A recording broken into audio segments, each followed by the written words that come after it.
The Socialist World YouTube නාලිකාවයි. අපි මේ podcast එකෙන් ඉරානයට එරෙහි ඇමරිකානු ඊශ්‍රායල යුද්ධයේ නවතම උත්සන්න වීම කෙරෙහි ඒ කියන්නේ හෝමුස් සමුද්‍ර සංධියේ ඉරාන වරායන් එක්සත් ජනපදයේ මගින් අවහිර කිරීම චීනය හා ගෝලීය වෙළඳපොළවල් හිතාමතාම ඉලක්ක කර ගැනීම ගැන වගේම ශ්‍රී ලංකාවේ සහ දකුණු ආසියාවේ කම්කරුවන් යුද්ධය සහ කප්පාදුන දෙකටම එරෙහිව සටන් කිරීම සඳහා ගත යුතු සංයුක්ත දේශපාලන වැඩපිළිවෙළ පිළිබඳ කෙටියෙන් සාකච්ඡා කරනවා. අපි මේ channel එක හරහා ලෝක සමාජවාදී වෙබ් අඩවිය ආශ්‍රයෙන් ලෝක දේශපාලන ආර්ථික වර්ධනයන් ඒවායේ පුළුල් අධිරාජ්‍යවාදී සන්දර්භය ඇතුලේ තියලා කම්කරුපන්ති ආස්ථානයකින් වග විභාග කරනවා. ඉරාන වරායන් කරා වගේම ඉන් පිටතට නැව් ගමනාගමනය යුද නැව් මගින් අවහිර කරන බවට එක්සත් ජනපදයේ නිවේදනය කිරීම. ඒ කියන්නේ ඉරානයේ ඉම්පෝර්ට් සහ එක්ස්පෝර්ට්ස් අවහිර කිරීම. යුදමය ක්‍රියාවක් වගේම ආර්ථිකය කොල්ල කැමේ ක්‍රියාවක්. ලෝක සමාජවාදී වෙබ් අඩවිය පැහැදිලි කරන ආකාරයට මේ බ්ලොකේඩ් එක ඉරානයේ ගිලසිර කිරීමක් පමණක් නොවේ. ඒක ලෝක බලශක්ති සහ අමුද්‍රව්‍ය වල වැදගත් මර්මස්ථාන ඇමරිකානු ග්‍රහණයට ගැනීම අරමුණු කරගන්නවා. හෝමුස් සමුද්‍ර සංධිය පාලනය කිරීම කියන්නේ තෙල් ආනයනෙන් අඩකට විතර ප්‍රමාණයක් හෝමුස් හරහා කෙරෙන චීනය මත වගේම ජපානය, දකුණු කොරියාව සහ යුරෝපීය ආර්ථිකයන් මත පාලනය යෙදීමේ මාධ්‍යයක්. මේ බ්ලොකේඩ් එකේ ෂණික ප්‍රතිවිපාක දැනටමත් විනාශකාරී බව හොඳින් පේනවා. තෙල් බැරලයක මිල ඩොලර් 100ට වඩා වැඩි වෙලා තියෙනවා. නැව් 100 ගණනක් හිර වෙලා. පොහොර සහ LNG සැපයුම් කඩාකප්පල් වෙලා. ගෝලීය ආහාර හා නිෂ්පාදන දාමයන් බිඳ වැටිලා තියෙනවා. බ්ලොකේඩ් එක කියන්නේ එක්සත් ජනපද මූලෝපායක අරමුණු වලට අවශ්‍ය වන ආකාරයට ප්‍රතිවාදීන්ට බලහත්කාරය පැටවීම වගේම වෙළඳපොළ තමන් වෙත යටත් කර ගැනීම අරමුණු කරගත්ත ආර්ථික යුද්ධයක්. සරල වචන වලින් කිව්වොත් මේකෙන් අදහස් වෙන්නේ වොෂින්ටනය ප්‍රතිවාදීන්ට දඩුවම් කිරීමට සහ එහි පිරිහෙන අධිරාජ්‍ය තත්ත්වය ආරක්ෂා කර ගැනීම සඳහා බලශක්තියට තියෙන ප්‍රවේශය ආයුධයක් ලෙස භාවිතා කිරීම. මිලිටරිමය වශයෙන් ගත්තොත් මේ සූදු ක්‍රීඩාව අන්තිම නොසලකලිමත් එකක්. හෝමුස් සමුද්‍ර සංධිය ඉතා පටු දොරටුවක්. ඉරානයට සාගර බිම් බෝම්බ, මිසයිල් වගේම වේගවත් ප්‍රහාරක යාත්‍රා තියෙනවා. ඒ නිසා ඒවායින් ඇමරිකානු නැව්වලට බරපතල පාඩු සිද්ධ වෙන්න පුළුවන්. තනි ප්‍රහාරයකින් පවා වේගවත් මිලිටරි තීව්‍රතාවයක් ඇති වෙන්න පුළුවන්. ඒක පුළුල් කලාපීය යුද්ධයක් බවට පෙරලෙන්න පුළුවන් වගේම චීනයේ බලා යන නැව්වලට බාධා කළහොත් චීනය සමග ගැටුමක් දක්වා යුද්ධය වර්ධනය වෙන්න පුළුවන්. මේ පියවර ලෝකයේම වෙලාගත් ගැටුමක් බවට ඇද දැමීමේ අවදානමක් තියෙනවා වගේම ගෝලීය ආර්ථික බිඳවැටීමක් ගැඹුරු කරනු ඇති බවට ලෝක සමාජවාදී වෙබ් අඩවිය අනතුරු අඟවනවා. දැන් මේ යුද්ධයෙන් ප්‍රතිලාභ ලබන්නේ කවුද? කම්කරු පන්තිය, පීඩිත මහජනතාව නෙවෙයි. පාලක පන්තිය තමයි ලාභ ලබන්නේ. ඒ කියන්නේ ඇමරිකාවේ යෝධ පුද්ගලික සමාගම්, ඇමරිකානු බැංකු සංගත හා මූල්‍ය වෙළඳපොලේ කේන්ද්‍රය වන වෝල් වීදිය වගේම ප්‍රධාන පක්ෂ දෙකේම දේශපාලන සංස්ථාපනය තමයි එහෙම ප්‍රතිලාභ ලබන්නේ. උද්ධමනය සහ කප්පාදු වැඩපිළිවෙල හරහා මේ යුද්ධයේ පිරිවැය හැම රටකම වැඩ කරන ජනතාව මතට මාරු කරනවා.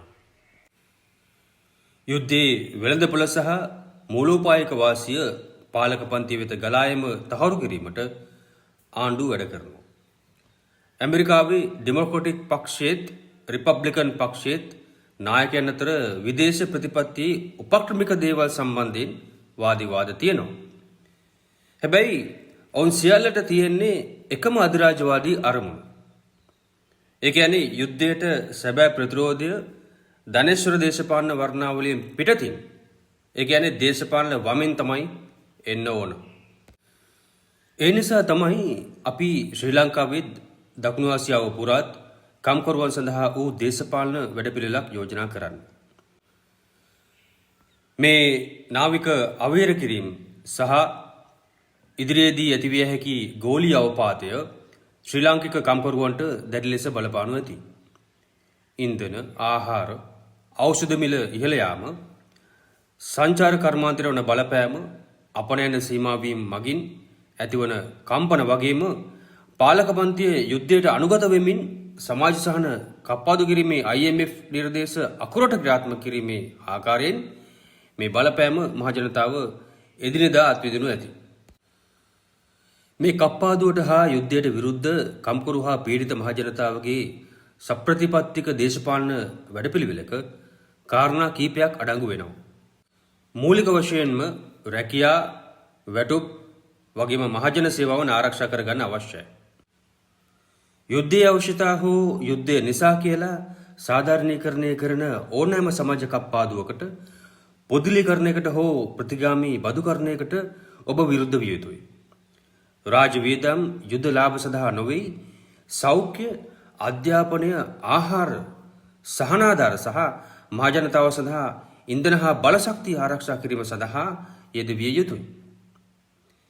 ඉන්ධන සඳහා සියලු බදු අහෝසි කළ යුතු බව ඔබ ඉල්ලා සිටිය යුතුයි. යුද්ධය සඳහා යටිතල පහසුකම් භාවිතා කිරීමට එරෙහිව වැඩවර්ජන සහ කාර්මික ක්‍රියාමාර්ග සම්බන්ධීකරණය කිරීම කළ යුතුයි. ඒ සඳහා වරාය, නැව්ගත කිරීම, දුම්රිය, සැපයුම්, වතු හා රාජ ව්‍යවසායන් වැනි ප්‍රධාන සේවා ස්ථාන වගේම ප්‍රවාහන අංශවල ස්වාධීන කම්කරු ක්‍රියාකාරී කමිටු ගොඩනැගිය යුතුයි. වරාය හා නැව් තටාක සේවකයන්ගේ උපාය මාර්ගික වැදගත්කම ලෝක සමාජවාදී වෙබ් අඩවිය ලේඛන ගත කරලා තියෙනවා. ඔවුන් හමුදා භාණ්ඩ හැසිරවීම ප්‍රතික්ෂේප කිරීම යුද්ධය සම්බන්ධ තීරණාත්මක කාර්යභාරයක් කරනවා. අනිත් කාරණාව තමයි දකුණු ආසියාව පුරා ජාත්‍යන්තර කම්කරු සහයෝගීතාවය සංවිධානය කිරීම. යුද්ධය සඳහා සැපයුම් අවහිර කිරීමට වගේම සියලු අධිරාජ්‍යවාදී මැදිහත්වීම් අවසන් කරන්න කියලා ඉල්ලා සිටීමට ඉන්දියාව, බංග්ලාදේශය, පාකිස්තානය හා ඉන් ඔබට නැව්ටටාක, ප්‍රවාහන හා කාර්මික සේවකයන් සමග සම්බන්ධීකරණය ගොඩනැගිය යුතුයි. ආණ්ඩුවලට ආයාචනා කිරීමෙන් යුද්ධය නවත්තන්න බෑ. ඒක නවත්තන්න පුළුවන් ජාත්‍යන්තර කම්කරු පන්තියට. අනිත් කාරණාව ධනේශ්වර ආණ්ඩුවලට වගේම ඊනියා අධිරාජ්‍ය විරෝධී කියලා කියන පාලන තන්ත්‍රවලට කම්කරුවන් යටත් කරන ජාතිකවාදී පක්ෂත් ව්‍යාජවාම පක්ෂත් හෙලා දැකිය යුතුයි. දේශපාලන ස්වාධීනත්වය අත්‍යවශ්‍යයි. කම්කරු පන්තිය සමාජවාදී ජාත්‍යන්තරවාදය තුළ මුල් බැසගත් තමන්ගේම පක්ෂයක් ගොඩනගා ගන්න ඕන. අනිත් වැදගත්ම කාරණාවක් තමයි යුද විරෝධී මහජන විරෝධතා බලමුළු ගන්වාගෙන ඒවා සේවා ස්ථානවල අරගලවලට සම්බන්ධ කිරීම. මහජනතාවගේ විරෝධතා හැඟීම් ආණ්ඩු හා ප්‍රභූන්ට පසුබැසීමට බල කළ හැකි සංවිධානාත්මක වැඩවර්ජන බවට පරිවර්තනය කරන්න අවශ්‍යයි. අවසාන විසඳුම සමාජවාදී. ධනේශ්වර පාලනය පෙරලලා ආර්ථිකය හා විදේශ ප්‍රතිපත්තිය මත කම්කරුවන්ගේ ප්‍රජාතන්ත්‍රවාදී පාලනය ස්ථාපිත කිරීම තමයි එයින් අදහස් වෙන්නේ. යුද්ධයට හේතුවන සම්පත් සඳහා වන තරඟය අවසන් කළ හැක්කේ ජාත්‍යන්තර සමාජවාදී ව්‍යාපාරයකට පමණයි. ලෝක සමාජවාදී වෙබ් අඩවියේ නිගමනය පැහැදිලි. හෝමුස් බ්ලොක් කිරීම ඉරාන යුද්ධයේ අලුත් වගේම භයානක අවධියක් වෙනවා. ඒක ඉලක්ක කරන්නේ ඉරානය විතරක් නොවේ, චීනයත් එල්ල කරගන්නවා. ඒ වගේම යුද්ධය ගෝලීය සාගතය හා ආර්ථික බිඳවැටීමේ තර්ජනය මතු කරනවා. දේශපාලන ස්වාධීනත්වය, කම්කරුවන් සංවිධානය, ජාත්‍යන්තර සහයෝගීතාවය එක්ක සමාජවාදී විකල්පයක් ගොඩනැගීමෙන් කම්කරු පන්තිට පමණයි ම්ලේච්ඡත්වය කරා මේ ධාවනය නැවැත්විය හැක්කේ. එම ව්‍යාපාරය ගොඩනැගීමට එක්වන්න, ඊට උදව් කරන්න. මේ දේශපාලන වැඩපිළිවෙල ඉදිරිපත් කරන්නේ හතරවන ජාත්‍යන්තර කමිටුව සහ ලෝපුරා එහි ශාඛා වන ශ්‍රී ලංකාවේ සමාජවාදී සමානතා පක්ෂය හා එහි සහෝදර පක්ෂ විසින් පමණයි. මැද පෙරදිගින් සියලුම එක්සත් ජනපද හා ඊශ්‍රායල හමුදා ඉවත් කිරීමට කම්කරු පන්තියේ ස්වාධීන යුද විරෝධී ව්‍යාපාරයක් ගොඩනැගීමට ජාත්‍යන්තර කමිටුව කැපවී සිටිනවා.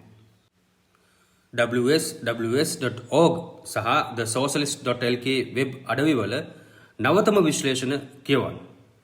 මෙම දැනුම බෙදා හරින් මේ අරගලයට එක්වන්න.